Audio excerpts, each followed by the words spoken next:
वह साल था 1947 का। भारत के विभाजन का काम शुरू हो चुका था। लोग अपने सपनों की कीमत अदा कर रहे थे। दूसरी ओर कुछ लोग ऐसे भी थे जिनकी उम्मीदें परवान चढ़ने लगी थी। ऐसा ही एक उम्मीद बंगाल की सीमा पर दलित नेताओं के मन में अंगड़ाई लेने लगा था। एक उम्मीद कि दलित और मुसलमान दोनों हाशिए के लोग हैं, दोनों मिलकर एक नया लोकतंत्र गढ़ने की उन दिनों उन्होंने उम्मीद पाली थी। पर यह गठजोड़ कुछ ही वर्षों में खूनी संघर्ष, बेरहम पलायन और टूटी हुई अस्मिता की कहानी बनने वाली थी। हालांकि उस वक्त किसी को भी इसका अनुमान नहीं था। पाकिस्तान के पहले कानून मंत्री बने दलित नेता योगेंद्र नाथ मंडल मंडल को 1950 में इस्तीफा देकर पाकिस्तान से भागना पड़ गया। खुद योगेंद्र नाथ मंडल को भी इसकी उम्मीद नहीं रही होगी। नवगठित पाकिस्तान में योगेंद्र नाथ मंडल के साथ जो भी हुआ वह धोखे की एक संपूर्ण दस्तावेज है। आजादी के बाद दलित राजनीति का एक उलझा हुआ मगर कड़वा सच है। उलझा हुआ इसलिए कि आज भी दलित नेता इस कड़वे सच को और भरोसे की चीख को समझने के लिए बिल्कुल तैयार नहीं है। इतिहास को दोहराने की फिर से वही गलती करने पर आमदा हैं जो वर्ष 1947 में योगेंद्र नाथ मंडल ने किया था। जानकारी आंखें खोलने वाली है और अतीत को समझने वाली भी। आप पूरा वीडियो देखिए, बात समझ में आ जाए तो कमेंट करिए, लाइक और शेयर कर दीजिए। यदि अभी तक आपने इस चैनल को सब्सक्राइब नहीं किया है तो सबसे पहले सब्सक्राइब कर लीजिए।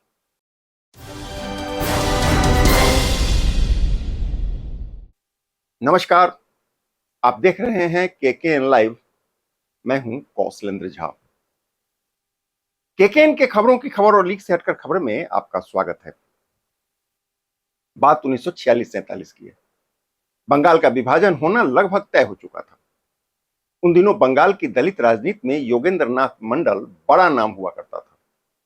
योगेंद्र नाथ मंडल को लगता था कि मुस्लिम लीग के साथ मिलकर दलित को खुलकर राजनीति करने का अवसर मिल जाएगा। यथोचित न्याय मिलने की आस लिए योगेंद्र नाथ मंडल ने मुस्लिम लीग से हाथ मिला लिया और पाकिस्तान में रहने की इच्छा प्रकट कर दी। योगेंद्र नाथ मंडल के कहने पर दलितों ने मुस्लिम लीग के साथ मिलकर पाकिस्तान के पक्ष में मतदान कर दिया।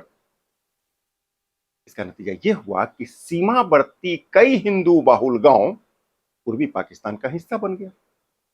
पाकिस्तान का गठन होते ही मोहम्मद अली जिन्ना के कहने पर योगेंद्र नाथ मंडल को पाकिस्तान का कानून मंत्री बना दिया गया।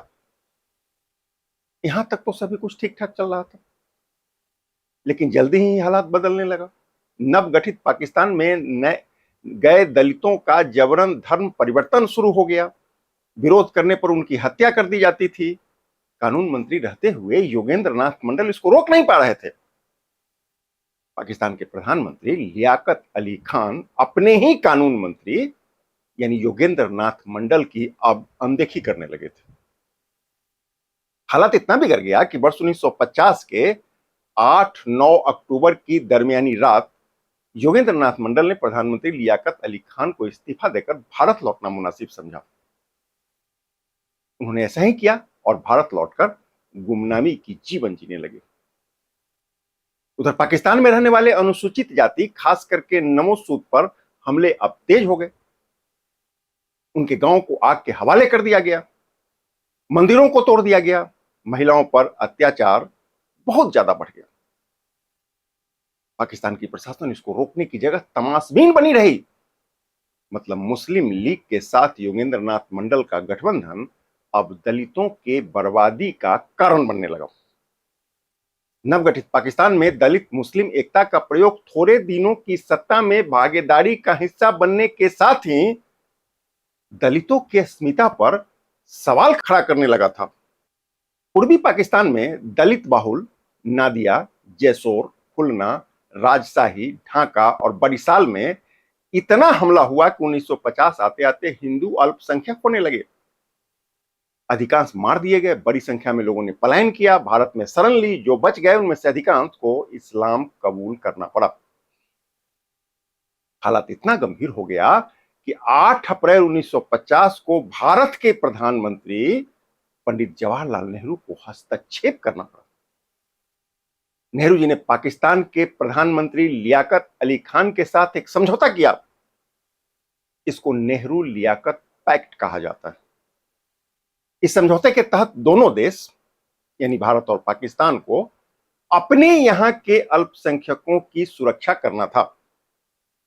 भारत ने समझौते पर अमल किया, किंतु पाकिस्तान इससे भी पीछे हट गया और दलित हिंदुओं पर पाकिस्तान में अत्याचार न सिर्फ जारी रहा बल्कि और बढ़ गया। अगस्त 1949 से जनवरी 1950 तक खुलना से ढाका के बरिशाल तक लगातार हिंसा, अपहरण और जबरिया धर्मांतरण के कुछ रिकॉर्ड आज भी मौजूद हैं।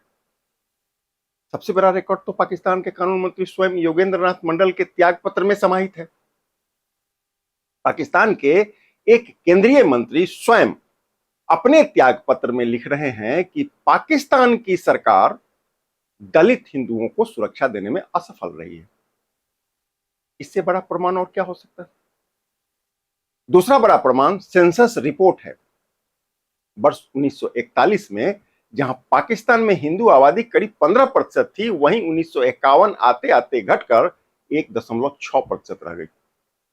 सिंध और पंजाब से बड़े पैमाने पर पलायन या धर्मांतरण इसका कारण बताया जा रहा है। इसमें सर्वाधिक नुकसान दलित समाज को हुआ। दलित समाज के भील, मेघवाल और कोयली आदि की आबादी लगभग नगण्य होकर रह गई। जो बच गए उनमें से अधिकांश आर्थिक तंगी की वजह से ग्रामीण मजदूर बनने को विवश हो गए। यहां एक बात और है जो गौर करने लायक है। 1957 में पंजाब से वाल्मीकि समाज को जम्मू कश्मीर बुलाया गया था सफाई कर्मी के रूप में। धारा 370 हटने तक उन्हें यानी वाल्मीकि समाज को जम्मू कश्मीर में अस्थायी निवास प्रमाण पत्र भी नहीं दिया गया। वाल्मीकि समाज को उच्च शिक्षा और सरकारी नौकरियों से वंचित रखा गया। 2019 में अनुच्छेद 370 हटने के बाद उनकी स्थिति में बदलाव आया है।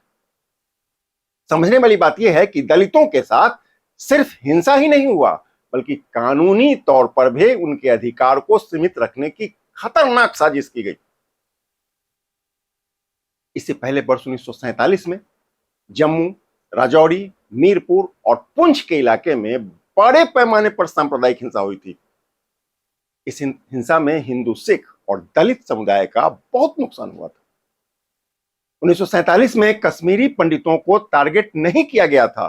कश्मीरी पंडित 1990 या इसके बाद से निशाने पर आए, लेकिन जम्मू कश्मीर में वाल्मीकि समाज निरंतर टारगेट पर रहा। कहने का मतलब ये कि योगेंद्र नाथ मंडल का पत्र आज भी फुसफुसाता है। वह कहता है कि प्रतिनिधित्व तभी सार्थक है जब न्यूनतम सुरक्षा की गारंटी हो। दलित राजनीति की सबसे बड़ी सीख यही है कि किसी भी वोट बैंक या समीकरण का गठबंधन तभी कारगर साबित होगी जब उसको कानूनी संरक्षण का अधिकार मिले, प्रशासन का सार्थक सहयोग मिले और जवाबदेही के साथ सामाजिक गतिशीलता को बनाए रखने का अधिकार भी मिले। यदि ऐसा नहीं हो और गठबंधन सिर्फ कुर्सी तक पहुंचने का मार्ग बनकर ठहर जाए, वही होगा जो योगेंद्र नाथ मंडल का हुआ, या जो योगेंद्र नाथ मंडल की वजह से पाकिस्तान में दलित समाज का हुआ। कहते हैं कि इतिहास दोहराने के लिए नहीं, बल्कि इतिहास समझ को विकसित करने के लिए होना चाहिए। तथ्यों से मुंह मोड़ लेने से तथ्यों को बदला नहीं जा सकता है। याद रहे, सुनी सुनाई बातें अक्सर गुमराह कर जाती है। बेहतर होगा हम स्वयं इतिहास का अवलोकन करें। आपको यह रिपोर्ट कैसी लगी बताइएगा जरूर।